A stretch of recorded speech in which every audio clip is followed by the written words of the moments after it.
أعوذ بالله من الشيطان الرجيم. بسم الله الرحمن الرحيم.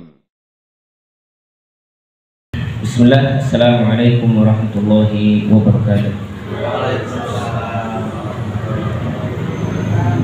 إن الحمد لله نحمده ونستعينه ونستغفره ونتوب إليه ونعوذ بالله من شرور أنفسنا ومن سيئات أعمالنا.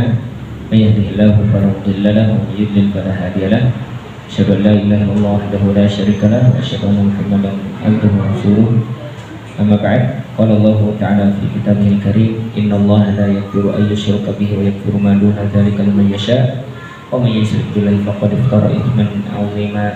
أما بعد، وقال رسول الله صلى الله عليه وسلم: لا عدوى ولا طيار ولا هامة ولا صفر. أما بعد.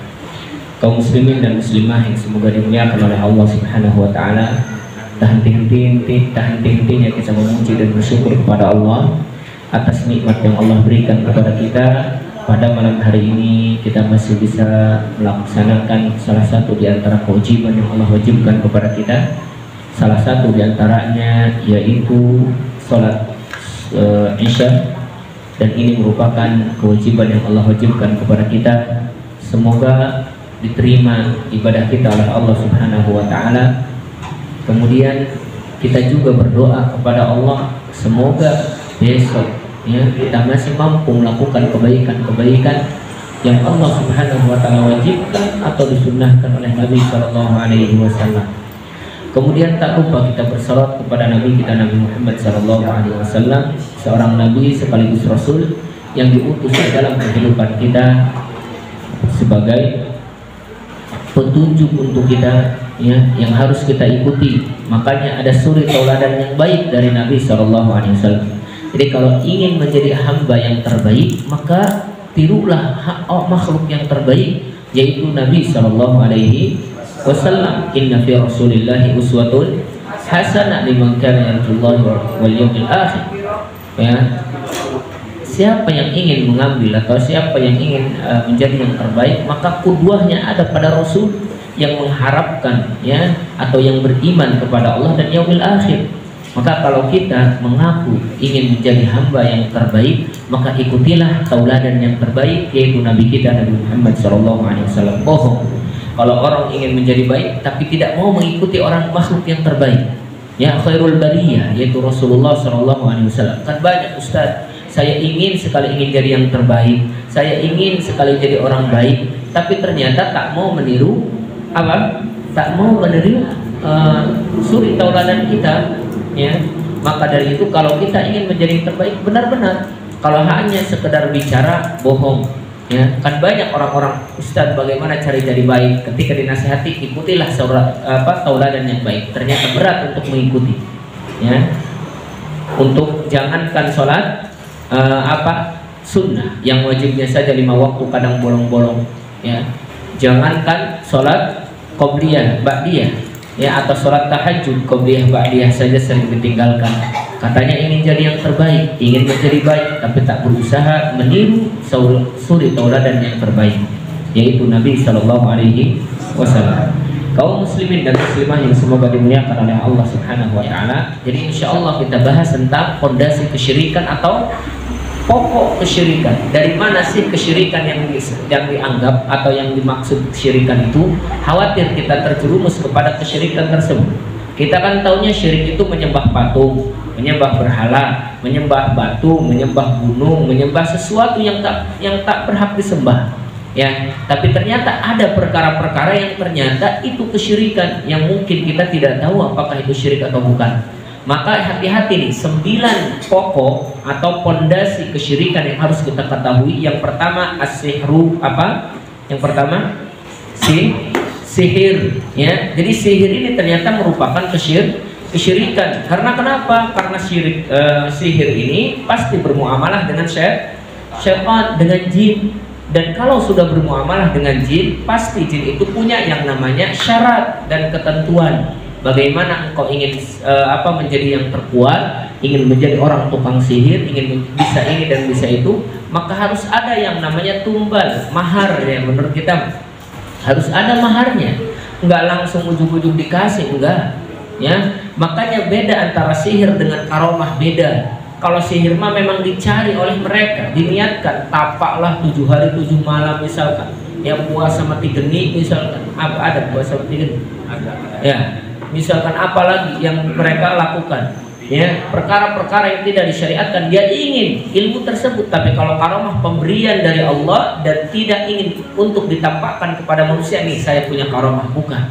Tapi kalau sihir mah, nih lihat saya kuat, nih lihat apa sihir saya, nih lihat kekuatan saya, itu sihir. Dan muamalah mereka dengan jin, ya apa sihir? Artinya sihir itu sesuatu yang khafi. Makanya sahar itu sesuatu juga yang tersembunyi pertengahan malam atau di ujung malam sebelum datang waktu subuh, ya sesuatu yang tak nampak. Jadi kalau ada orang yang tiba-tiba sakit, ya nggak tahu kenapa, nggak tahu penyebabnya apa, diperiksa medis ternyata nggak kenapa-napa, boleh jadi terkena sihir. Karena sihir itu khafi, tersembunyi. Medis saja nggak tahu apa penyakitnya, tapi perut yang dikeluhkan, aduh sakit perut, kenapa ini? Dicek ke medis dia nggak ada apa-apa, emah juga enggak, ya darah tinggi juga enggak, misalkan kolesterol juga enggak, tapi kenapa ini? Apa penyakitnya? Karena khafi, tersembunyi, medis pun tak tahu penyakit apa itu. Jangan datang ke tukang sihir lagi, jangan datang ke paranormal lagi, tapi datanglah kepada orang yang paham bagaimana cara menyingkirkan sihir tersebut dengan apa yang disyariatkan oleh Allah Subhanahu wa ta'ala, ya. Jadi sihir itu pasti kata para ulama, as-sihrul ladzi fihi istikhdamus syayatin. Syaitan sihir itu sesuatu yang sering dipakai oleh syaitan. Wal isti'anatu biha kufrun, dan minta tolong kepada syaitan itu termasuk kekufuran, wa syirkun akbar billah, dan termasuk syirik besar kepada Allah Subhanahu wa ta'ala. Ini pondasi yang pertama, kesyirikan, yaitu sihir. Jadi jangan mau belajar sihir, ya.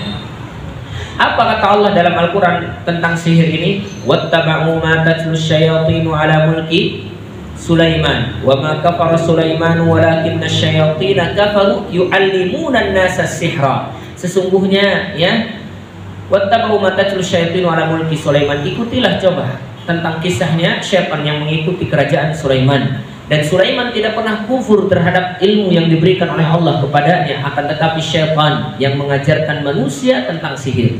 Karena memang ada ilmu yang mana bisa menundukkan syaitan, ya, dan itu diberikan oleh Allah kepada siapa?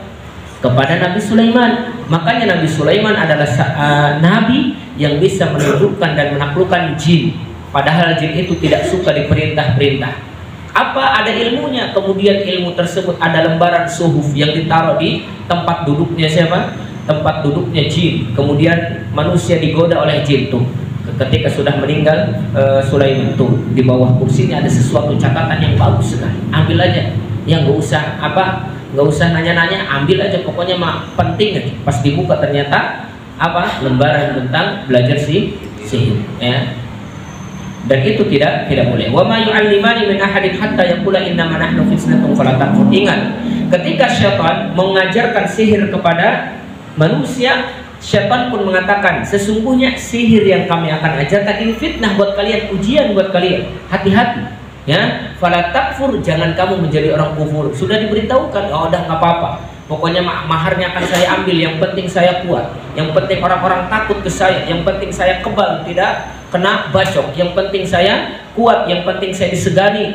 Gengsi, ya, kepada manusia.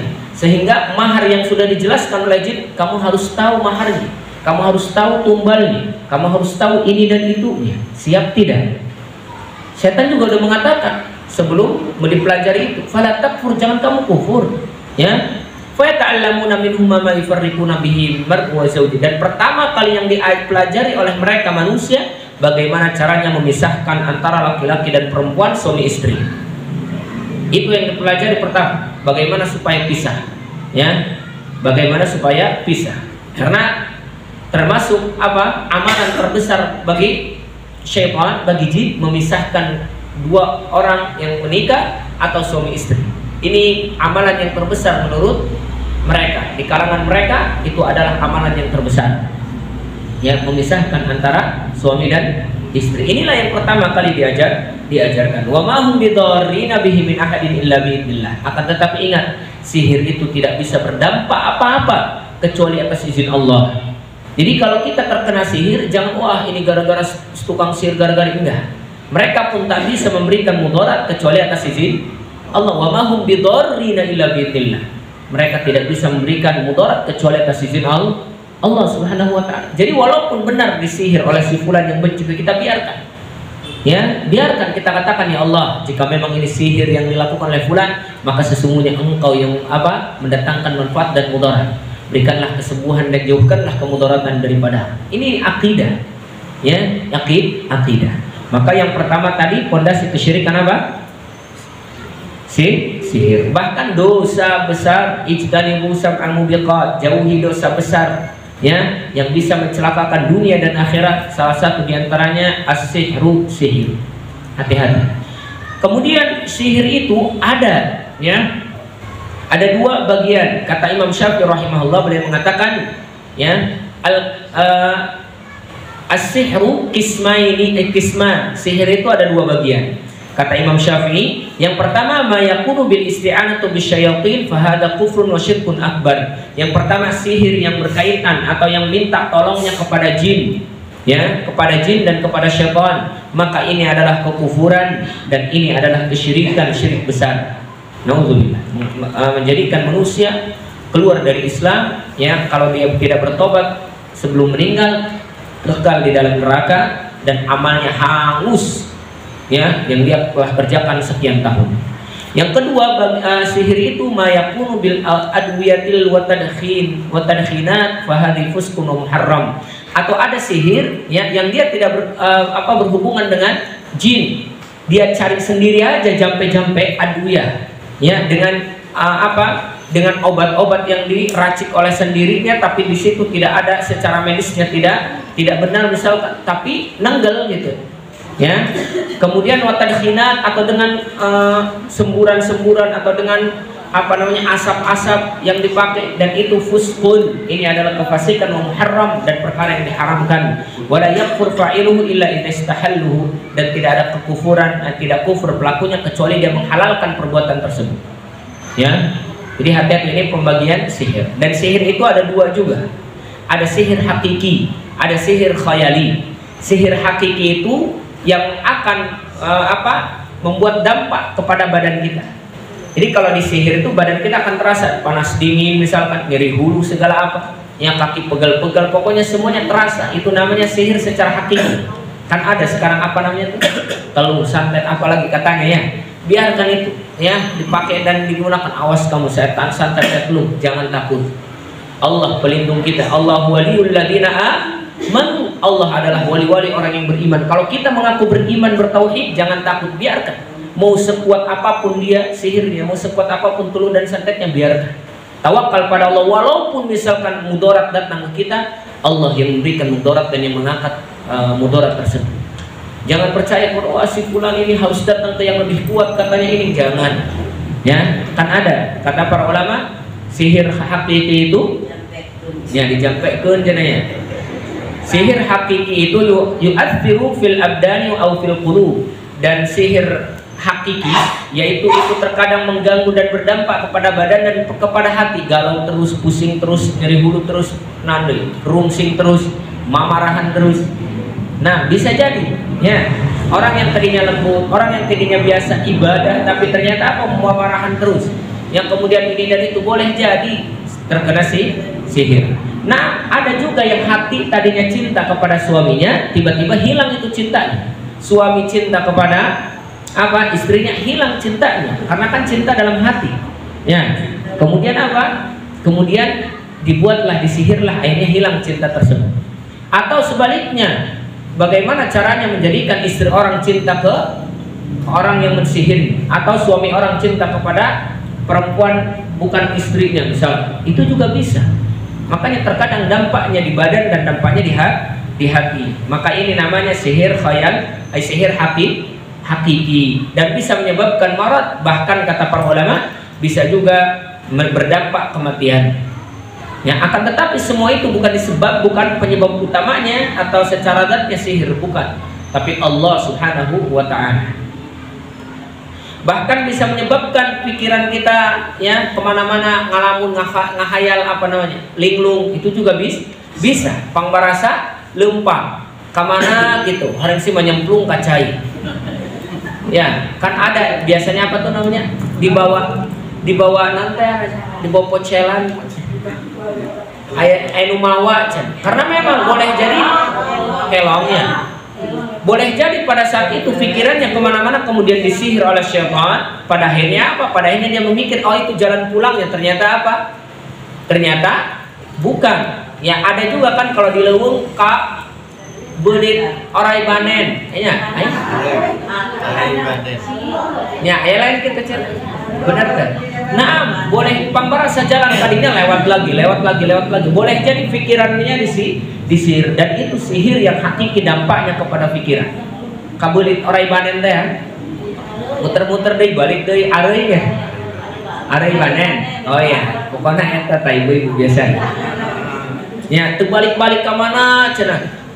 Ditangkeun ka Leuweung kunaon di dieu pangbarasa tang sebalik kadinya naon datang deui. Yang boleh jadi tadi berdampak sihir itu kepada pikiran. Pangbarasa digeus ngalakukeun eta horeng encan. Ya, itu juga termasuk sebagaimana yang pernah terjadi kepada Nabi SAW. Nabi pernah disihir oleh Labib Ibnul A'sam al-Yahudi. Labib Ibnul A'sam al-Yahudi pernah menyihir Nabi SAW. Suhiran Nabi hatta innahu la yukhayyalu ilaihi. Jadi Nabi sampai berkhayal telah mengerjakan satu pekerjaan padahal belum dikerjakan. Ya. Kemudian apa? Ketika Rasulullah tidur, ternyata datang dalam mimpinya dua malaikat, ya, atau dua laki-laki. Yang satu tidur di kepalanya, yang berdiri di kepalanya, yang satu berdiri di kaki Nabi SAW. Kemudian yang di kepala ngomong, "Hei Muhammad, kamu disihir." Siapa yang menyihirku? Kata Muhammad, Labib Ibnul A'sam al-Yahudi. Ya, dari apa dia menyihirku? Ternyata dari apa? Dari dia dari sisir rambut itu. Jadi sisir rambut itu kan ada dibuang biasanya atau bekasnya diambil. Maka hati-hati, tukang sihir itu bisa mengambil dan menyihir kita dari rambut, dari apa lagi, kuku, dari apa saja yang berkaitan tentang kita. Ya, ternyata disihir. Kemudian di mana diletakkan sihir itu? Diletakkan di mana? Kata dua laki-laki dalam mimpi Rasulullah SAW, fa'ainahu, di mana dia diletakkan? Fi bi'ridil arwan, itu ada di kolam atau di sebuah air, ya, namanya bi'ru di arwan, itu nama tempatnya. Kalau di kita itu di sumur itu tuh, ya. Kemudian fadhahaban Nabi, datang Nabi SAW ke tempat itu yang dijelaskan tadi oleh siapa? Oleh orang yang dalam mimpi Nabi, fi unasin min ashabi ilal bi'r, dengan beberapa sahabatnya. Famadara ilaiha wa 'alaiha nakhlun, dan ketika melihat ternyata di kolam tersebut atau di sumur tersebut ada nakhl, ada pohon apa? Pohon kurma. Tsumma raja ila Aisyah, kemudian kembali kepada Aisyah, faqala, dan Rasulullah mengatakan kepada Aisyah, wallahi laka anna ma'aha nuqa'atul khina, seolah-olah aku lihat air yang ada di kolam itu seperti merah, ya, seperti kena pacar. Hina yang mungkin seperti darah merah, ya. Kemudian apa?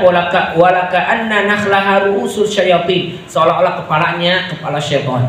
Apa? Seolah-olah pohon kurmanya kepala syaitannya. Ya, ketika Rasulullah datang ke tempat itu, la ama ana qad afani wallahu syafani, sesungguhnya aku telah dijaga oleh Allah, diberikan kesehatan oleh Allah. Ya. Wa khasyitu an utawwira ala an-nasi minhu syarran, aku khawatir sihir itu bisa menjadikan keburukan bagi manusia yang lain, karena Allah telah melindungiku, menjaga. Kata siapa? Kata Rasulullah SAW. Jadi Nabi saja pernah disihir. Jadi hakiki bisa menyebabkan badan kita, kemudian apalagi hati kita, pikiran kita, ya, itu sihir hakiki yang nyata. Dan ini kesyirikan tidak boleh. Ya, kesyirikan tidak boleh. Ya. Tadi bisa menyebabkan manusia benci kepada sesuatu yang disukai, menjadikan cinta kepada sesuatu yang dibenci. Kan adalah perempuan misalkan benci, nggak suka ke laki-laki, tiba-tiba suka, benar-benar. Wah, ini perlu dipertanyakan ini. Ya, tapi kita nggak tahu juga, jangan suudzon juga. Ya, boleh jadi maharnya rada gede, maka nadai, ya. Lain karena sihir, tapi nggak tahu, ya. Makanya kan ada orang, nah ini kisah nyata, ya. mohon maaf, itu ada laki-laki yang kurang ganteng, ya, istrinya cantik, gitu. Akhirnya apa? Ditanyakan, naon jampe nah, coba sih minta, kan ada yang seperti itu kan? Aduh, ternyata apa? Jampenya yaitu apa? Mulus. Percaya wae. Akhirnya dilakonan eta, zikirnya eta. Orang siapa? Mulus eta duit, ya. Baik, yang kedua, sihirnya itu sihir khayali, takhyili, ya. Sihir yang menjadikan orang itu seolah-olah apa? Berhayal saja, berhayal. Ya. Contohnya apa? Contohnya tadi mungkin Ari Banen boleh jadi itu. Kemudian apalagi contohnya matanya saja dijadikan oleh Allah Subhanahu wa taala, oleh setan itu melihat sesuatu, sebagaimana sihir yang menimpa apa? Nabi Musa alaihi salatu wassalam dan para manusia. Falamma alqas-saharu ayunan nas, ketika tukang sihir melemparkan tali, kemudian mata manusia disihir dan seolah-olah mereka melihat apa? Melihat ular. Tali itu seperti ular. Jadi yang disihir apanya? Matanya. Ya, pangbarasa orang ya padahal matali. Nabi Musa pun terkena sihir tersebut, takut. Ya, takut. Maka kata Allah Subhanahu wa taala, takhaf, jangan takut, lemparkan wahai Musa, alqi aso, lemparkan apa? Tongkatmu. Ya, kemudian jadi ular yang besar yang memakan tali tersebut. Ya, maka apa? Maka kata orang tukang sihir, wah ini bukan sihir, ini hakiki nyata. Ya, ini bukan sihir. Karena tukang sihir itu tahu itu tali yang disihir, dia mah tahu itu tali. Cuman mata manusia disihir seolah-olah itu ular. Tapi ketika melempar itu melempar Nabi Musa tongkatnya, tukang sihirnya mengatakan ini bukan sihir, ini hakiki. Ya, akhirnya apa? Wa ulqiyas saharatu sajidin. Ternyata tukang sihir langsung sujud. Inni amantu birabbil alamin, aku beriman kepada Rabbul Alamin, Rabbi Musa wa Harun, Rabbnya Musa dan Harun. Masya Allah. Ya, jadi sihir khayali itu ada, dan sihir hakiki juga ada. Akan tetapi yakin semua yang mendatangkan mudarat, sihir ataupun apa, tidak akan datang kecuali atas izin Allah Subhanahu wa taala. Biarkan ada, wah kamu disantet kusi ini, kata orang yang mengaku tahu. Upah ini penyakit kecap dokter kieu kumaha, wah ya aya nyihir. Coba pamberekeun saya ieu bae itu saya dileungitkeun ulah percaya geus. Ya, kalaupun benar dia mengatakan itu, biarkan. Ya, berbanyaklah doa menghilangkan sihir. Bacaan ayat menghilangkan sihir. Insyaallah kayak kurang bahas. Ya. Nah, ini cara menghilangkan sihir. Ulah laju ujug-ujug. Nu penting mah cager lah. Ya. Geus gerasa salos hayang cager. Saking ingin sembuhnya, isnunananos pokoknya obat mana sedek obat sesahan, penting mah cager. Hati-hati, jangan sampai gadaikan akidah kita hanya demi kesembuhan, padahal yang mendatangkan penyakit Allah, yang menyembuhkan juga Allah. Maka disitulah diuji akidah dan keimanan kita dengan apa? Tawakal kepada siapa kita? Kepada makhluk apa kepada Allah? Ya, ini akidah. Hati-hati, akidah. Maka secara singkatnya atau secara ringkasnya, bahwasanya sihir adalah jenis amalan yang meminta perlindungan atau pertolongan, bantuan kepada syaitan, dan syaitan la tahdimu illa man taqarraba ilaihi bidzabh, dan syaitan itu tidak mau dekat dengan orang kecuali orang tersebut mau mendekatkan dirinya kepada syaitan, kecuali mau membayar maharnya dengan apa? Dengan menyembelih. Ya, coba sembelihlah buat saya apa? Ya, kotok nuuh sukuan hiji. Ya, warnana putih. Naon deui kan gitu. Lain, hati-hati. Bistighatsah atau minta perbantuan kepada syaitan, izin. Ya jin, tolong saya jin. Hati-hati istighatsah. Kan ayat istighatsah lain biasanya. Hati-hati, istighatsah itu ada yang dibolehkan, ada yang tidak dibolehkan. Termasuk istighatsah yang tidak dibolehkan, istighatsah minta bantuan kepada syaitan, jin, tak boleh. Bisti'adzah atau minta perlindungan kepada jin, tak boleh. Sihir, pasti sihir itu minta bantuan dan perlindungan kepada jin. Tolong ya, kalau saya ada yang mengganggu, bantu saya, tolong saya, lindungi saya. Hati-hati, tidak boleh. Ya. Yang kedua, sumber kesyirikan, fondasi kesyirikan yang kedua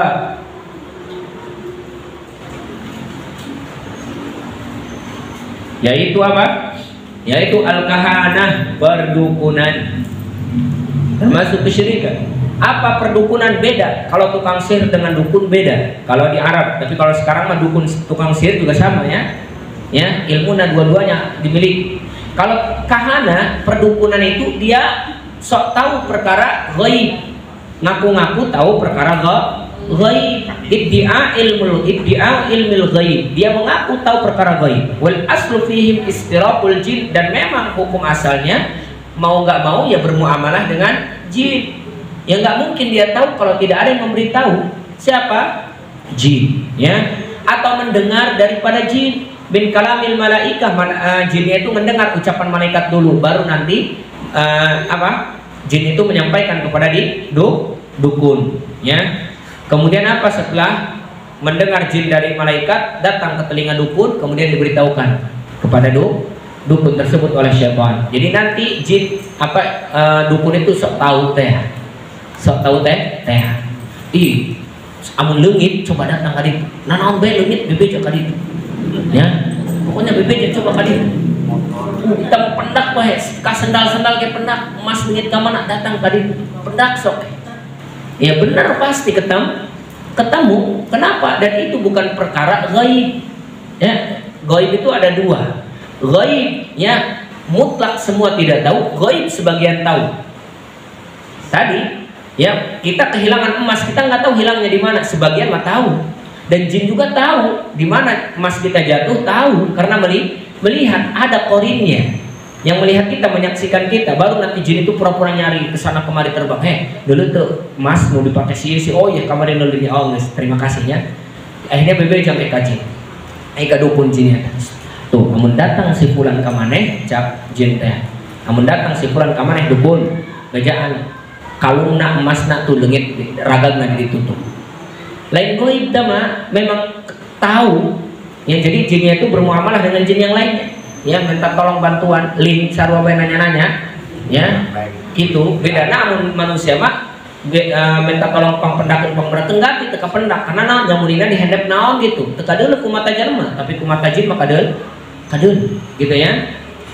Maka tadi mengaku perkara tahu perkara gaib. Ada kisahnya, masya Allah, datang kepada syekh ya yang mengaku tentang tahu perkara gaib.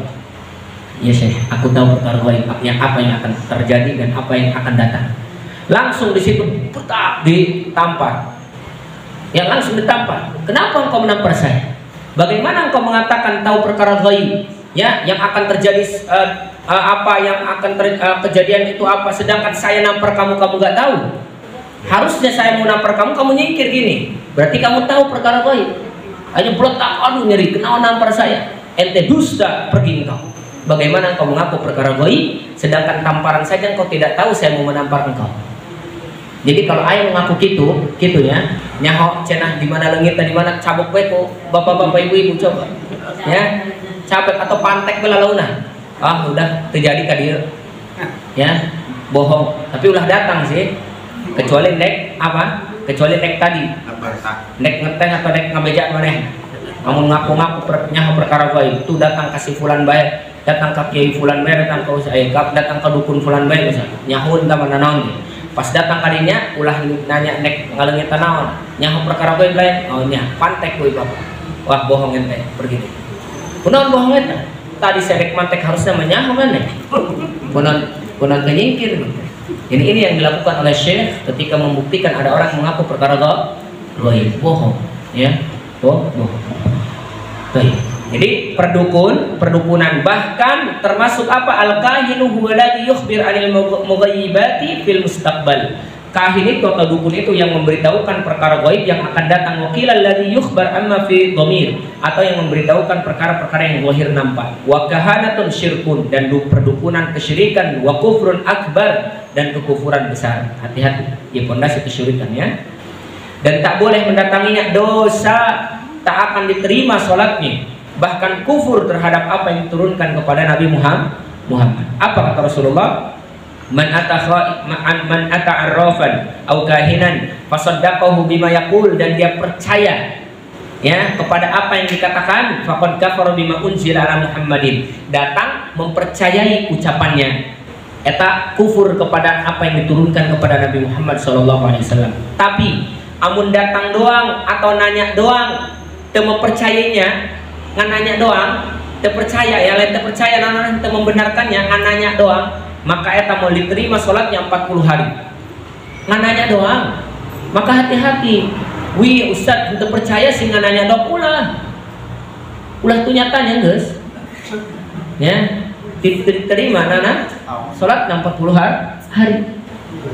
Bu-ibunya biasanya loloba nah ini mah biasa, nah tapi ente insya Allah di dia mah ya, ente salah deh gitu, ente salah ente insya Allah ya. Jadi ulah walaupun nanya ulah. Apa kata Rasulullah, man ata'arrafan fasa'alahu an syai'in, siapa yang mendatangi orang yang peramal ya, orang yang dukun yang sok tahu tentang perkara gaib, kemudian apa, laqad lam tuqbal sholatuhu arba'ina lailatan, tidak akan diterima salatnya 40 hari 40 malam ya. Dan kalau dia datang bertanya dan percaya, kufur kepada apa yang diturunkan kepada Nabi sallallahu alaihi wasallam ya. Kemudian yang selanjutnya faedah. Contoh, jadi kalau misalkan kita datang kepada dukun, kepada paranormal, fa asalahu an syai'in walau lam yusaddiquhu falahu halan, dan kita bertanya tapi ternyata ketika bertanya itu kita tidak mempercayainya, ada dua keadaan.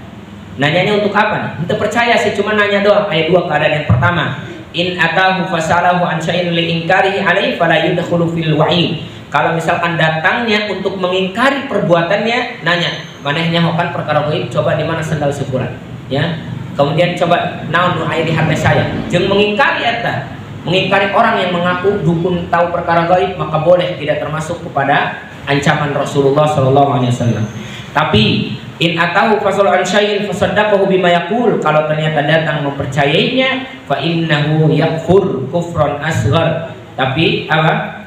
Dia kufur tapi kufur kecil, wala tuqbal sholatuhu arba'ina yauman, dan tidak diterima sholatnya 40 hari ya. Hati-hati ya, maka hati-hati tentang apa, tentang kekufuran atau apa, atau kahanah perdukunan. Yang ketiga, tatoyur. Apa tatoyur? Menganggap sial, tafaul, perkara-perkara sial. Apa kata Rasulullah SAW dalam sebuah hadis, la adwa wala tiyara wala hama wala sofar. Sekarang masuk bulan Sofar, kita bahas juga persafaran ya, sobar. Maka di sini tatoyur, menganggap satu kejadian itu mendatangi sial, maka tak boleh. Ada orang yang musafar, lihat burung lewat ke kiri, nggak jadi, hayu jangan pergi, khawatir ayat celaka. Tuh kan cak orang ya ulah lelumpangan, iya mas sandek kala besia, bener tuh, ayo gitu. Tuh cak orang ya ulah amun ayat meong lewat ke kiri, balik deui ulah lanjut, tatoyur tak boleh. Wala adwa, kata Rasulullah, tidak ada penyakit yang menular dengan sendirinya. Sesungguhnya penyakit menular Allah yang menyebabkannya. Akan tetapi amun ayat nu penyakitan ulah deket-deket. Fayirru minal majdu firara minal asad. Lari kalian dari apa? Dari orang yang kena penyakit sebagaimana engkau lari daripada apa? Daripada singa. Musuh takdir anak mati ajalnya di tangan Allah ya. Geus urang mandek dihareup singa baik atau ditewak ku singa pas, atau ya ajal ngomong ka mana geus urang mandek nanjir dihareup jalan baik hari urang geus ajal mah bae amun can moal, itu mah tidak boleh. Sama dengan ini, memang Allah yang mematikan dan menghidupkan, tapi ada sebabnya ya. Sama dengan ini, penyakit tidak nempel karena batu ya, tidak menyebar, tidak anak-anak nular dengan sendirinya, tapi ada penyebabnya ya, ada penyebabnya. Makanya kata Rasulullah, kalau ada binatang yang kurap, yang penyakitan, ulah digabungkan dengan binatang lain ya. Bukan berarti apa, bukan berarti tidak percaya akidah bahwasanya penyakit menular karena Allah, itu sebabnya dekat-dekat atau panempel-nempel, pagesek-gesek binatang atau nempel, benar tidak kuman. Maka di situ maksud Maksudnya tidak ada penyakit yang nempel dengan sendirinya atau menyebar atau menular dengan sendirinya kecuali atas izin Allah. Wala tiarah, dan tidak ada perkara yang sial, kejadian yang sial, tidak ada. Ya, bahasa orang sandekala karena datang atau lumpang tanggal sakil, jam sakil, bulan sakil, tidak ada. Walahamatun, dan walahamata, dan tidak ada burung hantu, tidak boleh tatayur dengan burung hantu. Amun datang ka imah, waduh aya naon ieu burung hantu aya di imah ieu. Dong aya dek pae. Lain? Benar tak? Burung hantu. Jadi tidak boleh meyakini burung hantu mendatangi kesialan. Kalau datang ke rumah kita menclok di atas di atas rumah kita, di atap, jangan berpikiran kemana-mana, biarkan. Dia makhluk Allah, tak ada kaitannya dengan kejadian kita, dengan kehidupan kita, nggak ada. Boleh jadi nyari makan dia itu, kemudian mencium sesuatu di rumah kita, boleh jadi. Ini makan zaman dahulu kita, anak juga waktu masih kecil percaya baik deh, ya. Ayam keputing nggak ada yang kokok belum, gitu deh ya. Dihendap neta ayam bobodan neta, kan di luhurna manuk, ya dihendapna bobodan, ya. Gogodan kata ayah sesuatu ya anu maut anu naon bae jaga isuk anu maut tuh kan terpenting orang ada yang hati-hati, tidak boleh. Yang penting ayah beluk. Ayah kokok beluk terpenting. Walaham mah tidak ada kaitannya di situ, ya, tidak ada kaitannya. Kemudian wala sofaroh, jangan menganggap bulan sofar itu bulan sial sehingga datang wah bulan sofar itu datang turun bala semuanya, nggak boleh. Tak boleh, sesungguhnya bulan Safar itu bulan Allah Subhanahu wa taala. Maka tak boleh kita menghina dan mencaci bulan. La apa tasubbu dahri. Jangan engkau caci maki waktu, bulan, hari semuanya karena fa ini dahr, karena aku penciptanya. Inna iddatash syuhuri indallahi 12 syahr. Sesungguhnya bulan di sisi Allah 12 bulan dan Safar termasuk ke dalam 12 bulan itu. Jangan dihingakan dan jangan dicaci. Akhirnya apa? Akhirnya banyak sekali perkara-perkara jahiliyah yang dilakukan. Dan kenapa dia mengatakan sofar? Sofar itu berasal dari kalimat sifar. Sofar. Sifar itu artinya nol atau kosong. Makanya kenapa dinamakan sofar? Karena pada bulan tersebut kampung-kampung atau orang Quraisy sepi. Ya. Kemudian ada juga yang mengatakan bahwasanya pada saat itu sofar itu banyak orang kabilah mengambil harta kabilah lain. Ya. Nah, aran malingan nyokotan sampai kosong teboga nanaon eta kabilah anu di cokotan hartana, makanya sofar atau sifar. Atau juga maknanya lain menguning, jadi pada musim ini menguning, nek datang musim ngaran musim semi atau musim nana musim kemarau, kuning semuanya padang pasir, kemudian dedaunan guguran tidak ada udah, ya menguning semuanya. Sofar, ya sofra itu warna kuning, ya. Kemudian maknanya juga banyak, salah satu di antara makna sofar, ya, dan kejadian itu tidak ada kaitannya dengan kesialan. Makanya banyak orang yang pemahaman salah di sini. Apa kata para ulama? Banyak perkara yang dilakukan, kebid'ahan yang dilakukan, keyakinan yang rusak, ya, oleh kaum muslimin yang dilakukan di bulan Safar. Salah satunya jangan nikah di bulan Safar, jangan bekerja di bulan Safar, jangan ini, jangan itu di bulan Safar. Yang ini bulan yang datang keburukan, tak boleh. Maka ini apa? Pemahaman yang rusak dan menyimpang, harus diluruskan. Jadi tidak ada yang namanya kesialan. Allah yang menurunkan apa? Mudarat dan manfaat di kapanpun itu, mau bulan Muharram atau mau bulan Safar. Dan orang-orang kaum Quraisy terdahulu jahiliyah itu menjadikan bulan Safar itu dan kadang bulan Muharram. Yuk ganti bulan Safar, bulan Muharram, bulan yang lain. Jadi menggonta-ganti. Banyak anak punya catatan dari ulama tentang Safar. Ya banyak sekali yang terjadi di bulan Safar, pemahaman yang salah di bulan Safar. Intinya di bulan Safar itu tidak ada yang namanya apa? Kesialan. Tidak ada yang namanya bala turun pada saat itu. Bala setiap hari turun. Ya, setiap hari turun ujian Allah. Ya, setiap hari turun, dan tidak boleh menganggap bulan itu sial, waktu itu sial. Ya, kan ada juga selain waktu, selain bulan itu ada juga yang menganggap nomor itu sial, terutama 13. Makanya di hotel-hotel di mana itu kalau tinggi itu bentang nggak ada nomor 13 biasanya, ya.